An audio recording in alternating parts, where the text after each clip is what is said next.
Good morning sir. Good morning ma'am. बैठिए। Thank you sir. Ram Naresh, yes sir.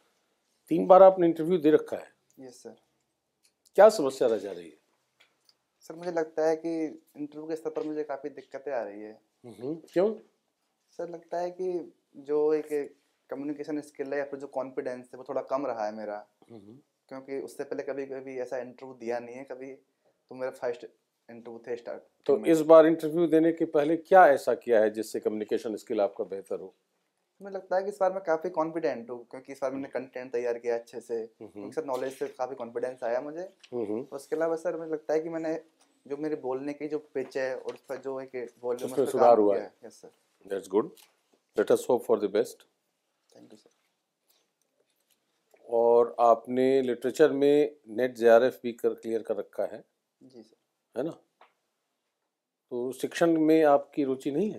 नहीं sir, शिक्षण में रुचि है, लेकिन जो मेरी प्राथमिक रुचि सर यूपीएससी सिविल सेवा के रुझान की ओर है। तो सर मैं चाहता हूँ कि मैं अपना पूरा प्रयास सिविल सेवा की तैयारी में दूँ। फिर उसके बाद मैं चाहता हूँ कि जो मेरी स्टेट की जो प्रोफेसर वाली एग्ज़ाम होती है वो मेरा सर एक सेकंड ऑप्शन रहेगा, अगर मैं सिविल सेवा में सफल नहीं हो पाता तो हूँ जो तो। सिविल सेवक आजकल बनते हैं, जी सर। आज की जो परिस्थिति आपके सामने है, घरेलू, वैश्विक, सामाजिक, आर्थिक, उसमें सिविल सेवकों की 3-4 मुख्य चुनौतियां आपके हिसाब से क्या हो सकती हैं? सर सिविल सेवक की सर पहली चुनौती है कि सर जो निष्पक्षता का गुण होता है सर, उसमें कहीं ना कहीं गिरावट देखने को मिलती है। और हालिया सर समय में जो सोशल मीडिया के टाइम पे एक जो अनामिकता का जो वैल्यू है उसके बारे में भी काफ़ी कमी आई है। और हाल ही में जो हमारे प्रधानमंत्री मोदी जी ने भी इस बारे में बात कही है कि सिविल सेवक अशोक स्तंभ के चौथे सिंह की तरह होते हैं, जो होता तो है लेकिन दिखता नहीं है। तो सर उस पर वो एक मुख्य चुनौती है। उसके अलावा सर जो एक राजनीतिक दबाव रहता है सिविल सेवकों पर, क्योंकि सर भारत में जो करप्शन परसेप्शन इंडेक्स में 80वें स्थान पर है। तो मुझे लगता है कि सर एक भ्रष्टाचार वाली समस्या है, उस पर भी सर काम किया जाना चाहिए। एक इक्वेशन में बोल रहा हूं, discretion plus monopoly minus accountability is equal to corruption. जी सर। इसको एक्सप्लेन कीजिए।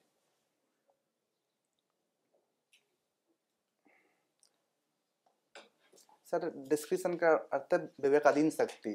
सर हर सिविल सेवक के पास कुछ विवेकाधीन अधिकार होते हैं जो कि सर डॉक्यूमेंटेड नहीं होते, लेकिन उनको विशेष परिस्थितियों में वो उन अधिकारों का प्रयोग कर सकते हैं। पर अगर सर उसमें अकाउंटेबिलिटी नहीं होगी तो वो भ्रष्टाचार हो जाएगा। जैसे कि सर अगर हमने कोई कोई पॉलिसी के में कोई अगर व्यक्ति पॉलिसी का लाभ उठाना चाहता है तो वो विशेष परिस्थितियों में कोई सिविल सेवक वो लाभ दे सकता है उस व्यक्ति को। परंतु सर अगर वो इलीगल तरीके से उसको लाभ देता है और उसकी व्याख्या वो अकाउंटेबिलिटी किसी के प्रति शो नहीं करता है, तो सर मुझे लगता है कि भ्रष्टाचार के अंदर आ जाएगा, क्योंकि वो अपने किए गए जो प्रयास है उनको बताने के लिए बाध्य नहीं है उस समय में। तो मुझे लगता है कि सर अकाउंटेबिलिटी बहुत ही महत्वपूर्ण एस्पेक्ट है भ्रष्टाचार को रोकने के लिए। राम नरेश, लास्ट 4-5 साल में आप में यूपीएससी की तरफ, how have you change in last 4-5 years? Sir समझ नहीं पा रहा सर, फिर से बोलिए आप। आपकी पर्सनालिटी, Yes, sir. आपकी इनपुट होता Yes, है, आपकी ग्रोथ पैटर्न वगैरह। तो पिछले 4-5 साल में आपने जब तो क्या क्या चेंजेज अपने आप में पाया है? Yes sir. Yes sir. When you evaluate your last 5-6 years में या उसके पहले का? Yes sir. सर एक तो सर यूपीएससी की तैयारी के दौरान हमें जो समाज की और अपने देश की, अपने राज्य की विभिन्न जो परिस्थिति है सामाजिक आर्थिक, उनके बारे में अवेयर होने की जानकारी अवेयर होते हैं। तो उससे हमारा जो दृष्टिकोण है सर उसमें काफ़ी परिवर्तन आता है। हमारे जो स्टीरियोटाइप्स है सर वो ब्रेक होते हैं। और साथ अपने बारे में बताइए, मैं अपनी पर्सनालिटी के ऊपर बताइए कैसे। सर मुझे लगता है कि सर समय के साथ मेरे में चेंज आया है कि जो पेशेंस होता है सर वो एक महत्वपूर्ण गुण के रूप में मेरे में डेवलप हुआ है। साथ ही सर जो परसेवरेंस की बात करें तो क्योंकि सर कई बार ऐसा होता है कि हम पूरे प्रयास के बावजूद भी सफल नहीं हो पाते। तो सर मुझे लगता है कि हमें अपने जो जो काम होता है सर, अब जो प्रोसेस होता है उस पर फोकस करना चाहिए, न कि रिजल्ट के बारे में ज़्यादा सोचना। तो मुझे लगता है कि सर मेरे में ये गुण काफ़ी हद तक समाहित हुआ है। You are from district Karauli. जी सर। करौली की क्या समस्याएं हैं और किस तरह से आप उस डिस्ट्रिक्ट को इंडिया का बेस्ट डेवलप्ड डिस्ट्रिक्ट बना सकते हैं, यदि आपको ऑल पावर फाइनेंशियल रिसोर्सेज हर चीज़ दे दिया जाए तो। सर समस्याओं की बात करें तो सर सामाजिक स्तर पर बात करें तो सर जो वुमेन्स के सर एजुकेशन है, और साथ ही सर जो जो वुमेन की समस्याओं में सेक्स रेशो काफ़ी कम है, सर ये एक प्रमुख समस्या है। सर आर्थिक स्तर पर बात करें तो सर वहाँ पे औद्योगिक संभावनाएं सर है तो है, लेकिन उनका अच्छे से यूटिलाइज नहीं हो पाया है। साथ ही सर जो पानी की समस्या है वो प्रमुख समस्या है, क्योंकि सर मेरे क्षेत्र में एक एरिया है माड़ जिसको बोलते हैं, वहाँ पर पानी, क्योंकि वहाँ पर सर पीली कंकरीली जो मिट्टी होती है, तो इससे जो पानी जो होता है सर वो ज़मीन के अंदर नहीं जा पाता, जो बारिश का पानी होता है। तो सर पानी की समस्या प्रमुख समस्या है। तो सर ये प्रमुख समस्या सर मैं देख पा रहा हूँ। और सर अगर मैं समाधान की बात करूँ तो मुझे लगता है कि वहाँ पे जो टूरिज्म एक प्रमुख सर इसका एक अवसर है, उसको हमें बेहतर से बेहतर करना चाहिए। क्योंकि वहाँ पे सर जो कैला देवी माता का मंदिर है, श्री महावीर जी का एक जैन मंदिर है जो काफ़ी प्रसिद्ध है। उसके अलावा सर श्री वो मेहंदीपुर बालाजी में एक मंदिर है। तो सर उन पर हमें काम करना चाहिए। साथ ही सर जो पानी की समस्या की बात की जाए तो जो ट्रेडिशनल जो वाटर हार्वेस्टिंग टेक्निक होती है, जैसे कि जोहड़ हो गया या फिर सर कुंडा हो गया, तो उनके बारे में हमें प्रयास करने चाहिए। साथ ही सर सरकार को भी इस दिशा में काम करना चाहिए। इंडिया एक बहुत डाइवर्स कंट्री है, जी ये सर। तो हम सब जानते हैं। पंजाबी का कैरेक्टरिस्टिक्स अलग है, हरियाणा के लोगों की कैरेक्टरिस्टिक अलग है, राजस्थान की अलग है, मध्य प्रदेश की अलग है, साउथ तो ऑब्वियसली आपको। Yes sir. राजस्थान के लोग, उनकी आप 4 या 5 ऐसे कैरेक्टरिस्टिक बताइए जो देश के दूसरों लोगों में नहीं है, ठीक है, जी सर। जो वहाँ के लोगों में और वहाँ के में जो दिखता है सबको, यस सर। जो दूसरे डिस्ट्रिक्ट्स में और दूसरे स्टेट्स में, दूसरे रीजन्स में यस सर। वो नहीं है। पॉजिटिव पॉजिटिव बताइएगा। सर मुझे लगता है सर राजस्थान जो एक जो रहा है, इसका एक इतिहास रहा है, उसमें सर युद्धों का और जो राजपूताना कल्चर है उसका महत्व रहा है। तो सर उसके कारण जो एक साहस और जो शौर्य की जो एक गुण है, मुझे लगता है सर राजस्थान में अत्यधिक मात्रा में मिलता है। उसके अलावा सर राजस्थान के सर लोगों में सर एक जो अ, किसी भी काम करने के लिए जो एक हार्ड वर्किंग का जो सर वैल्यू होती है, मेहनत का गुण होता है सर, वो काफ़ी अधिक मिलता है सर। थोड़ा सा मैं सोच नहीं पा रहा है अभी। आपने सारी पढ़ी हुई है, हिंदी, फिजिक्स, केमिस्ट्री, मैथ्स, सार सबने पढ़ा हुआ है। आपका फेवरेट सब्जेक्ट कौन सा है? सर अगर एक सब्जेक्ट चूज करना हो तो सर हिंदी साहित्य सर मेरा फेवरेट सब्जेक्ट है सर। ओके। ये व्हाट इज नॉन कॉलेज? जी सर। सर मैंने जो नॉन कॉलेज में क्या होता है कि हम फॉर्म भरते हैं कॉलेज के एजुकेशन के लिए, तो सर में क्लासेज नहीं जाते हैं, केवल एग्जाम देने के लिए जाते हैं। तो उसमें सर जो रेगुलर क्लासेज होती है सर वो नहीं होता है, केवल sir open school? Yes sir, open तरीके से। लोग कहते हैं कि हिस्ट्री प्रीसीड्स ज्योग्राफी और ज्योग्राफी प्रीसीड्स हिस्ट्री, इसमें किसका मतलब क्या हुआ? दोनों में सेंटेंस कौन सा करेक्ट सेंटेंस है? प्रीसीड का मतलब समझते हैं ना? नहीं सर, मैं आप चाहता हूँ कि आप इस बारे में बताएं। ज्योग्राफी के बाद हिस्ट्री आया है और हिस्ट्री के बाद ज्योग्राफी गया है, क्योंकि आपने दोनों पढ़ा है। Yes sir, yes sir. इसलिए मैं आप सोचा आपसे पूछता हूँ कि which is A correct. Sir मुझे लगता है कि सर दोनों एक दूसरे के पूरक हो सकते हैं सर। दोनों सर एक सप्लीमेंट्री के रूप में काम कर सकते हैं सर। क्योंकि सर ज्योग्राफी होगी सर, उसी के बाद सर हिस्ट्री, वहाँ पर जो विभिन्न वॉर होते हैं या कोई घटनाएं होती हैं, इंसिडेंट होते हैं, तो सर मुझे लगता है कि जो हिस्ट्री होती है वो सर ज्योग्राफी को फॉलो करती है सर।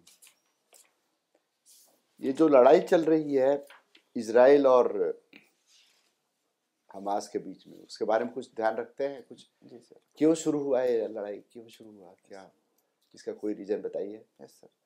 सर इसका अगर मतलब सर कोड रीजन देखे तो ये क्या है कि यदि सर। कोई आपसे आपका असेसमेंट पूछे यस सर। कि जो इजराइल और यमन में क्यों शुरू, तो आप उसको बिल्कुल शॉर्ट क्रिस्प बताएंगे क्या क्या ये 4-5 रीजन है साहब, और ये मेरा असेसमेंट है, आगे क्या होगा? Yes sir.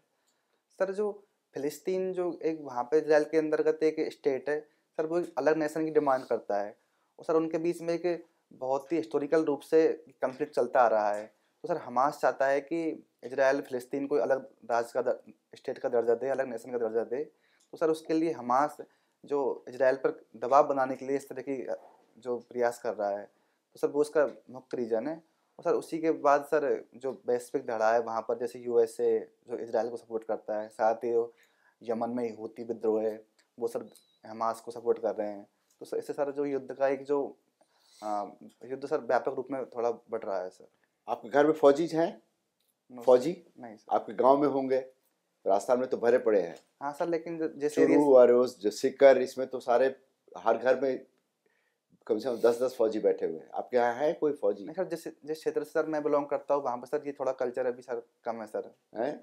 सर फौजी सर काफ़ी कम मात्रा में मिलते कर्नल हैं। बैसला के बारे में सुना है आपने? जी वो सर। आपकी डिस्ट्रिक्ट के हैं, करौली के ही हैं। जी सर। जी कर्नल सर। बैसला के बारे में जी सर। उन्होंने क्या शुरू किया था, उनकी क्या मांगे थी, और उन्होंने वो क्यों इतना फेमस हो गए? Sir sir colonel Karodilal Bainsla sir वो गुर्जर समुदाय से बिलोंग करते हैं। सर जो गुर्जर मूवमेंट हुआ था सर, जिसमें रिजर्वेशन की मांग उनके द्वारा की गई थी, तो सर उसको उन्होंने एज ए लीडरशिप के रूप में उन्होंने उनके नेता प्रमुख नेता बन के उभरे थे, और उन्होंने सर जो गुर्जर आंदोलन था उसको काफ़ी आगे तक बढ़ाया था सर, हाँ। जिसमें सर आरक्षण की मांग उन्होंने की थी। तो आप उनके व्यक्तित्व में, लीडरशिप में क्या क्या ऐसी चीजें देखी जो आपको लगता है कि बहुत अच्छे उन्होंने संभाला? सर मैं तो सर उनसे कभी ऐसे उनका डेथ अभी 2 साल पहले हुआ है ना, 1 साल 2 जी साल सर। हुआ। जी सर। हाँ। लेकिन सर मैंने उनके बारे में सर अधिक जानकारी नहीं है सर, क्योंकि सर मैं Okay. उनसे प्रत्यक्ष रूप से मिल नहीं पाया, कहीं बात नहीं हुई सर, इसलिए। Thank you. Thank you sir. आप बताएं कि एक अच्छे सिविल सर्वेंट में क्या क्या क्वालिटीज होनी चाहिए? Yes sir. सर सबसे पहले तो सर जो लीडरशिप क्वालिटी होती है सर वो प्रमुख है। उसके अलावा सर जो कंपैशन का गुण होता है, उसमें वो वंचित वर्गों के प्रति उनकी समस्या को दूर करने को प्रेरित करती है। साथ ही सर जो इमोशनल इंटेलिजेंस होती है सर, वो एक प्रमुख गुण माना जाता है। उसके अलावा सर परसुएसन जो होता है, जहाँ पर वो किसी समुदाय को अपने हिसाब से सर उनको कन्विंस करने के लिए प्रयास करता है सर। और सर उसके अलावा इंटीग्रिटी सर मुझे लगता है। इमोशनल इंटेलिजेंस को थोड़ा एक्सप्लेन कीजिए जरा। सर इमोशनल इंटेलिजेंस का सर कॉन्सेप्ट डेनियल गोलमैन ने दिया था सर। उसके अनुसार सर ये था कि किसी भी व्यक्ति का पर्सनैलिटी में 80% जो योगदान होता है इमोशनल इंटेलिजेंस का होता है।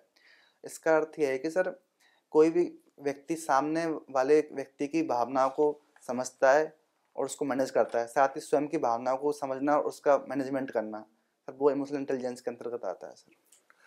अभी ये बताएं कि जैसे सर ने आपको एक फार्मूला दिया करप्शन का, जी सर। तो एक सिविल सर्वेंट की अकाउंटेबिलिटी हम लोग कैसे बढ़ा सकते हैं? जी सर। सर उसके लिए सर मैं 3-4 में सुझाव सोच पा रहा हूँ। हाँ बताइए। तो सबसे पहले तो ये कि सर उनकी जो रोल होता है सर है ना, उनको सर बिल्कुल उसको अच्छे से डिफाइन किया जाए कि किसी व्यक्ति को इन परिस्थितियों में इस तरह का काम करने की छूट मिल सकती है। उसके अलावा सर जो एक वर्टिकल जो अकाउंटेबिलिटी स्ट्रक्चर होता है, जहाँ पर प्रत्येक व्यक्ति अपने वरिष्ठ अथवा कनिष्ठ के प्रति अकाउंटेबल होता है, तो सर उस जो स्ट्रक्चर को और अधिक मजबूत किया जाए। साथ ही सर जो उसके अलावा सर जो विभिन्न प्लेटफॉर्म जैसे कि सिटीजन चार्टर हो गया, या सर उसके अलावा ई अच्छा, अभी गवर्नेंस हो आप एक गया। बार बताएं, जैसे कि जनरली देखा जाता है कि सिविल सर्वेंट को हम रिसोर्स डिस्ट्रीब्यूशन जो है काफ़ी इम्पोर्टेंट काम है। जैसे सपोज अर्थक्वेक है या फ्लड है, उसमें रिलीफ डिस्ट्रीब्यूशन करना है, तो एक सिविल सर्वेंट को क्या क्या बातें ध्यान रखनी चाहिए ताकि उसमें करप्शन ना हो और किसी तरह का कोई एलिगेशन नहीं आए? जी सर। सर सबसे पहले जो ये ध्यान रखा जाए कि जो रिसोर्स है उनको सर मतलब सर कुछ समय लेना चाहूँगा सर। हाँ, नहीं, अभी जैसे फ्लड आया हुआ है, जी सर। तो वहाँ पे आपको राशन का डिस्ट्रीब्यूशन करना है जी सर। और लोगों को और कुछ और भी सामग्री कपड़े सब बांटना है। जी सर। तो किस तरह से उसका एक करें, डिस्ट्रीब्यूशन करें ताकि किसी तरह कोई करप्शन ना हो, एलिगेशन ना हो? Yes sir. कैसे करेंगे? सर सबसे पहले सर जो जिन व्यक्तियों की सर जो जिनको जो चीज़ ज़रूरत होती है सर उसकी पहचान की जाए, एक डेटा कलेक्ट किया जाए। उसके अलावा सर जो एक प्रमुख लिस्ट के तौर पर कि हमें इन व्यक्तियों की डिमांड पूरी करनी है, उनको हमें चीज़ें वितरित करनी है, तो सर उसमें ये हो कि लाभार्थियों का एक क्राइटेरिया डिसाइड किया जाए कि इन बिंदु होने पर हम लाभार्थी डिसाइड करेंगे। साथ ही सर जिन लाभार्थियों को जो सेवाएं मिली है उनके बेस पे सर उनका प्रमुख एक डेटा और सूचना अपने पास रखी जाए, और जो अपने से जो कनिष्ठ किस तरह से डेटा रखा जाए? सर उसमें हम ये कर सकते हैं कि जैसे सर बायोमेट्रिक का हम यूज कर सकते हैं। साथ ही सर जो उसके अलावा सर जो विभिन्न जो मोबाइल ऐप्स के थ्रू हम उसमें एक ऑनलाइन प्लेटफॉर्म बना सकते हैं, उसके द्वारा कि जिन व्यक्तियों को भी जिन सुविधाओं को लाभ मिल चुका है वो उसमें सर कुछ ऐसी सुविधा, ऐसा कुछ राइट टिक कर दे कुछ, जिससे कि चीज़ें थोड़ी क्लियर हो सके सर।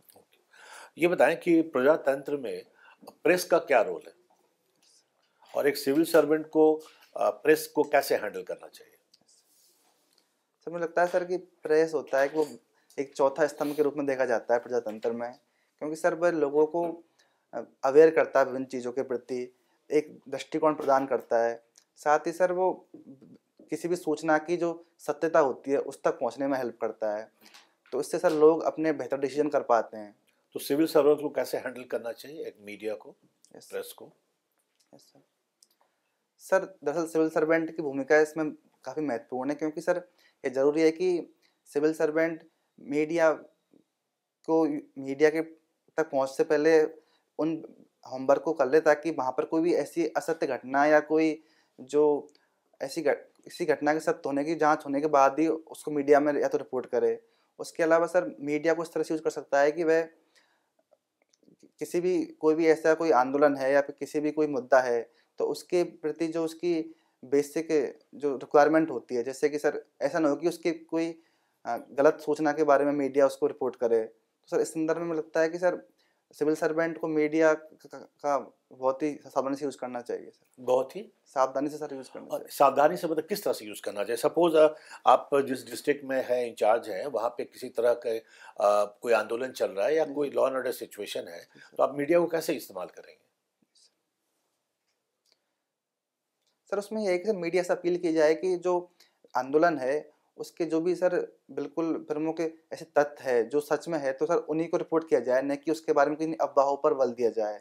साथ ही हमें सोशल मीडिया का सर यूज़ कर सकते हैं कि जिसमें हम समय समय पर जो उस आंदोलन के प्रमुख तथ्य है या उसके बारे में जो घटनाएं हैं उनको रिपोर्ट करें, ताकि जनता के मन में कोई गलत परसेप्शन उस आंदोलन के बारे में ना हो। आपने सुना है कि कभी भी कोई जब डिफिकल्ट सिचुएशन होती है उसमें district administration regular media briefing करती है ताकि इस तरह के कोई भी जो अफवाह नहीं हो?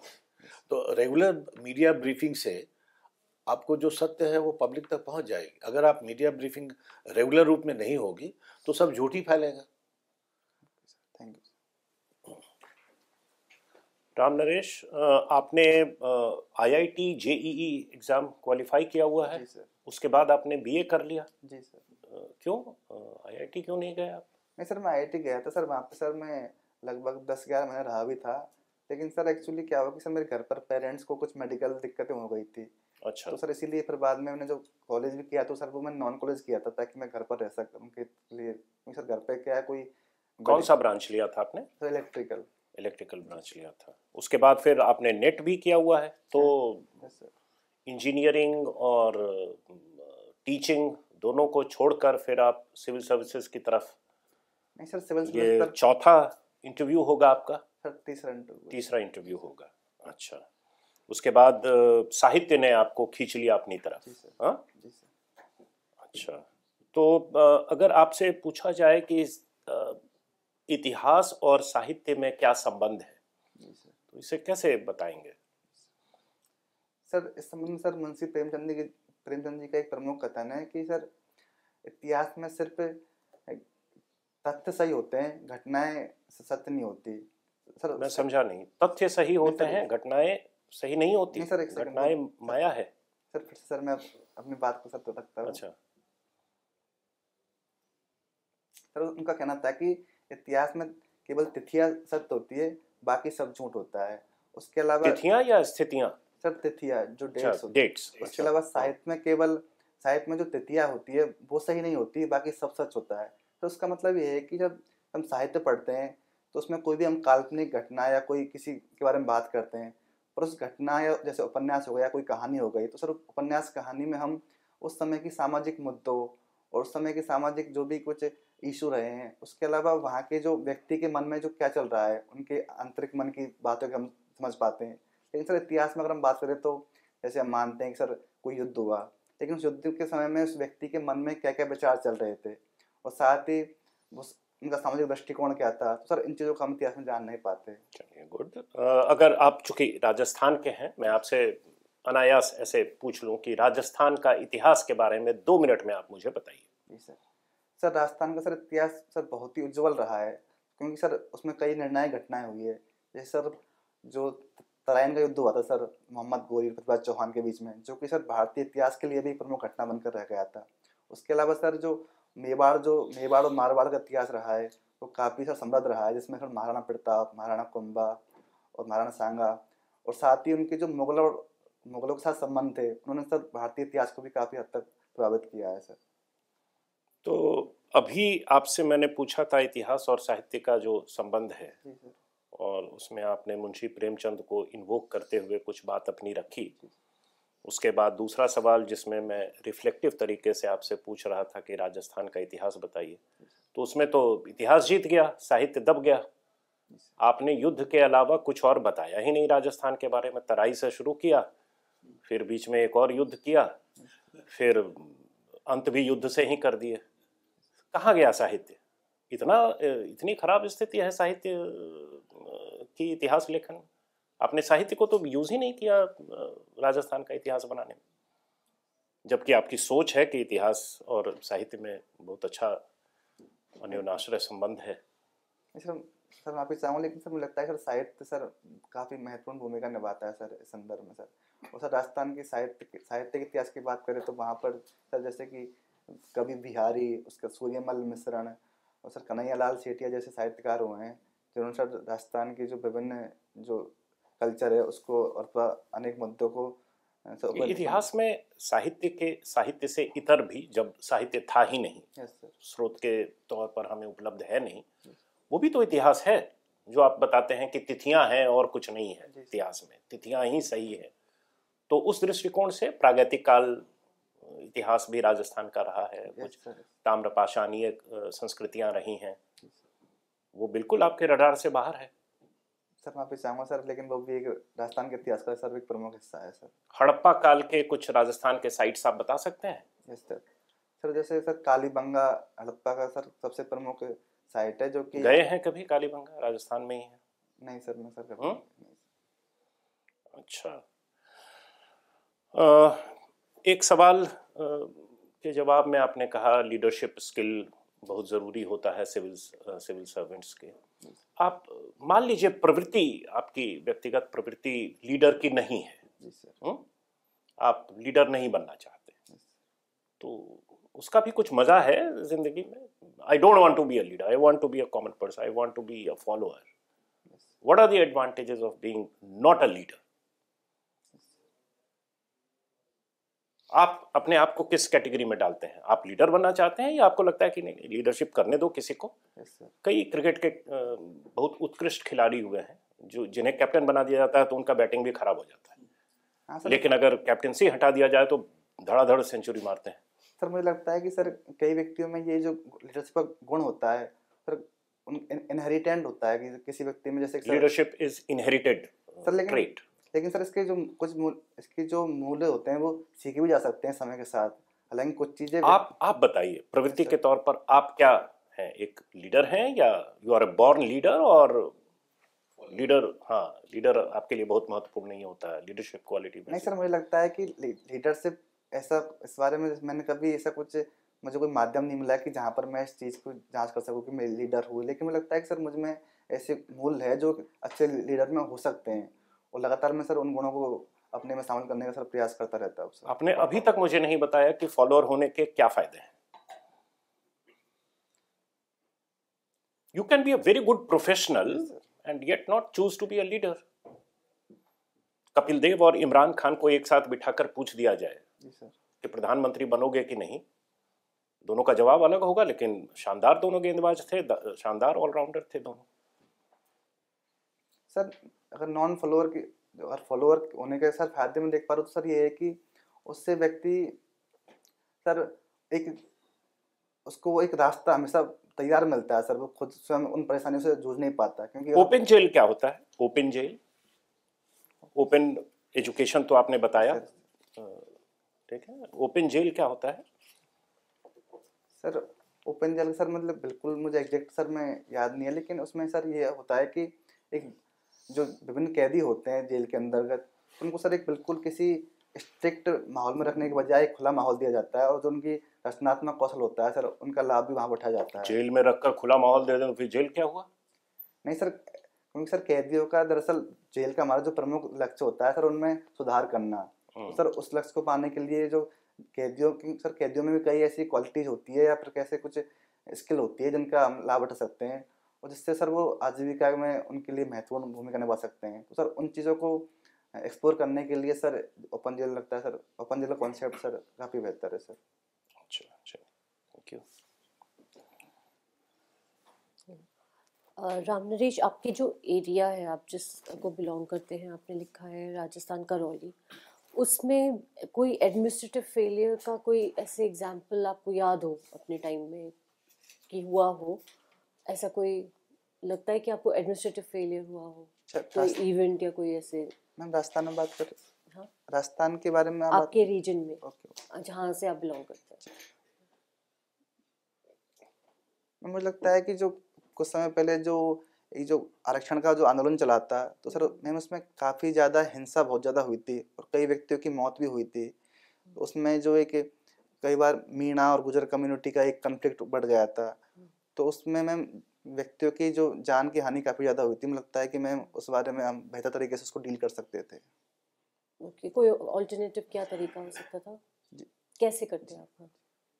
मैम उसके लिए ये है कि जो भी उस क्षेत्र का कोई सिविल सर्वेंट है अथवा तो उसको अपने परसुएशन स्किल के माध्यम से उन व्यक्तियों की जो मांगों को अपने समक्ष रखते, साथ ही गवर्नमेंट की जिम्मेदारी है कि उस समय उसके लिए बेहतर कोई कमेटी बनाते और उनके लिए उनको ये विश्वास दिलाते कि सरकार इसके लिए अपना काम कर रही है पूरी मेहनत से और उनकी मांगों पर विचार किया जा रहा है। तब तक उनको जो प्रमुख नेता है आंदोलन के, उनके समक्ष समय समय पर बात करते हैं उनको, और जो अन्य स्टेक होल्डर है मैम उनको अपने साथ में रखकर विभिन्न मुद्दों पर बात करते हैं और जनता से अपील की जाती है कि इस तरह की हिंसक गतिविधियों में शामिल ना हो।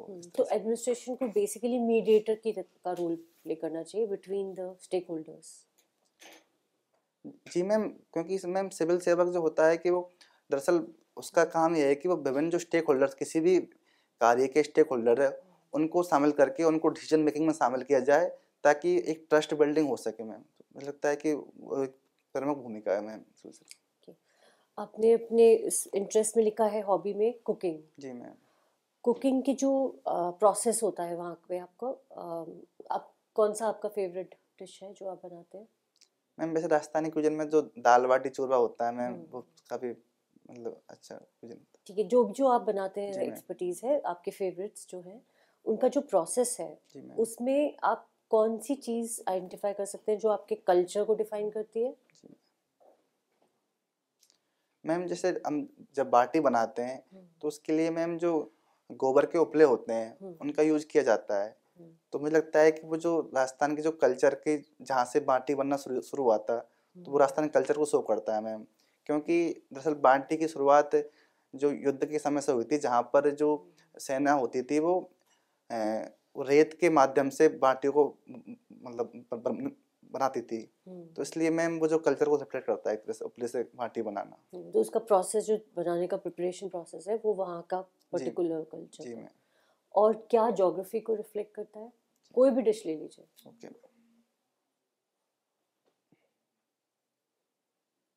मैम, दरअसल जैसे कि राजस्थान के खाने में मैम जो तेल और घी का इस्तेमाल बहुत ज़्यादा किया जाता है, क्योंकि मैम पश्चिम राजस्थान की जो क्लाइमेट है वो काफ़ी टफ क्लाइमेट है। तो वहाँ पे जो सब्जियाँ होती है इतनी डाइवर्सिटी सब्जियों की होती नहीं है, तो हम चाहते हैं कि खाना लंबे समय तक बना रहे, तो इसलिए मैम तेल और घी से वो अधिक समय तक प्रिजर्व रह पाता है, तो इसलिए अधिक यूज करते हैं तेल और घी का मैम। ठीक है। और कलर्स का क्या महत्व है राजस्थान में? मैम राजस्थान की अगर कल्चर की बात करें तो बहुत ही ज़्यादा वो रिच कल्चर रही है। इसमें पेंटिंग्स और चित्रकलाएँ ये जो चीज़ें हैं उनको काफ़ी अधिक मायने रखती है। जैसे कि मैम बनी ठनी एक जो वहाँ का जो पेंटिंग है, तो मैम मुझे लगता है कि जो वहाँ की जो कलर्स है, वहाँ की जो डाइवर्स कल्चर को शो करने का एक बहुत अच्छा एक सिंबॉलिक। नहीं, वो कपड़ों में जो कलर का जो चॉइस है राजस्थान का, वो इतना ब्राइट होता है, वो क्यों होता है? रीज़न क्या है? मैम एग्जैक्टली तो मैं सोच नहीं पा रहा, लेकिन मुझे लगता है कि जो राजस्थानी जो एक कल्चर में जो उमंग उल्लास का जो एक गुण पाया जाता है उसको शायद वो शो करता होगा मैम। इतनी तेज सन में वो इतने ब्राइट कलर्स क्यों पहनते हैं? Sorry ma'am. ठीक है, डिजास्टर का कोई इम्पैक्ट आपको दिखता है आपके आसपास लोगों में? क्या चीज़ सबसे ज़्यादा इम्पैक्ट करती है नेचुरल डिजास्टर से रिलेटेड, जैसे ड्रॉट हो गया, इस तरह की चीज़ से? मैम जैसे कि राजस्थान आपके एरिया में, आपके स्पेसिफिक एरिया में क्या चीज़ आपको लगता है कि बहुत ज़्यादा अफेक्ट करी है अभी फिलहाल ही? मैम, मुझे लगता है कि जो पानी की समस्या है वो प्रमुख समस्या रही है, तो उससे मैम जो एग्रीकल्चर है वो काफ़ी ज़्यादा प्रभावित हो रखा है। तो उससे जो एक दिक्कत मैम, जो शहरों की ओर जो माइग्रेशन हो रहा है वो एक काफ़ी ये ज़्यादा। तो आप लॉन्ग टर्म बड़ा पर्सपेक्टिव बता रहे हैं ना, जो इमीडिएट ऐसा कोई डिजास्टर आपके दिमाग में आ रहा है जो इमीडिएट उसको कंट्रोल करने के लिए इफेक्ट कर रहा हो लोगों में, और वो कैसे रिएक्ट करते हैं? मैम आप पूरे राजस्थान एरिया में अपना रीजन छोड़ दीजिए, कुछ ऐसा लग रहा है जो मैम दरअसल जैसे कि मुख्य समस्या सूखे की समस्या ही रही है मैम, तो उसके लिए जो मतलब जो लोगों ने अपने लाइफ स्टाइल को उस तरह से ढाल लिया है कि वो उस आपदा के प्रति बेहतर रूप से मतलब मैम हाँ राइट। काम कर सके। जैसे कि पानी की समस्या रही है तो वहाँ पे ट्रेडिशनल जो वाटर हार्वेस्टिंग स्टाइल्स होते हैं, उसके अलावा मतलब रेजिलियंस लोगों ने अपने आप ही इस्टेब्लिश कर जी मैम जी। दिया। पानी की समस्या कभी हो सकती है, वर्ल्ड पॉइंट ऑफ व्यू से पूछ रही हूँ, क्या वर्ल्ड कभी भी पानी डेफिशिएंट हो सकता है आपके हिसाब से? मैम दरअसल मैम पानी जो वर्तमान में वर्ल्ड में पानी की मात्रा तो अत्यधिक लगभग 70% जो वाटर मिलता है, लेकिन मैम समस्या जो ड्रिंकिंग वाटर की क्वालिटी को लेकर है, क्योंकि मैम जो अधिकतर जो जल होता है वो उसमें लवणीय जल होता है जिसको पीने योग्य अभी नहीं होता है। तो मुझे लगता है कि और हाल ही समय में जो पॉल्यूशन है या मरीन पॉल्यूशन होता है तो उससे वो समस्या और भी अधिक गंभीर हो सकती है। तो मैम उसके लिए हमें जो अपने ड्रिंकिंग वाटर से या फिर जो नहीं, क्वालिटी पानी की बात नहीं कर रही हूँ, वाटर डेफिशिएंट कभी हो सकता है वर्ल्ड? मैम मुझे लगता है कि निकट भविष्य में ऐसा कुछ मुझे लगता नहीं है मैम, अभी पानी की समस्या इतनी ज़्यादा होगी। केवल ड्रिंकिंग वाटर को लेकर मैं मैम कब सोच तक रहा आप सोचते हो कि नहीं होगी? मैम सॉरी मैम इस बारे में। ये राम नरेश, अभी आप बात कर रहे थे सिटीजन चार्टर की। जी सिटीजन चार्टर को वैधानिक दर्जा है, नहीं सर। तो फिर उसका क्या फायदा हुआ? सर कहीं ना कहीं एक वो मॉरल जो एक कंपल्सन के तौर पर काम करता है कि जहाँ पर अगर किसी किसी कार्यालय में या किसी उसमें अगर कोई सिटीजन चार्टर होगा जहाँ पर सिविल सर्वेंट की, जनता की और उस ऑफिस के दायित्व का पूरा तो रिटर्न। प्रशासन में मोरालिटी ज्यादा महत्वपूर्ण होनी चाहिए या लीगैलिटी? सर मुझे लगता है कि दोनों ही अपनी जगह पर होनी चाहिए, क्योंकि सर अगर कोई व्यक्ति हम किसी चीज़ को लीगली उसको में सर उसको लागू करेंगे, लेकिन अगर हम व्यक्ति उसको में मॉरलिटी वाले वैल्यूज नहीं है तो मुझे लगता है कि उससे कहीं ना कहीं वो चीज़ें सर काम नहीं करेंगी।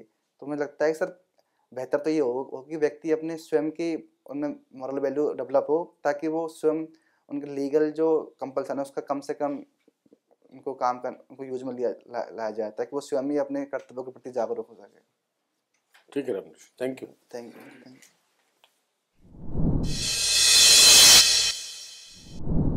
मैं कमेंट सर। Thank you.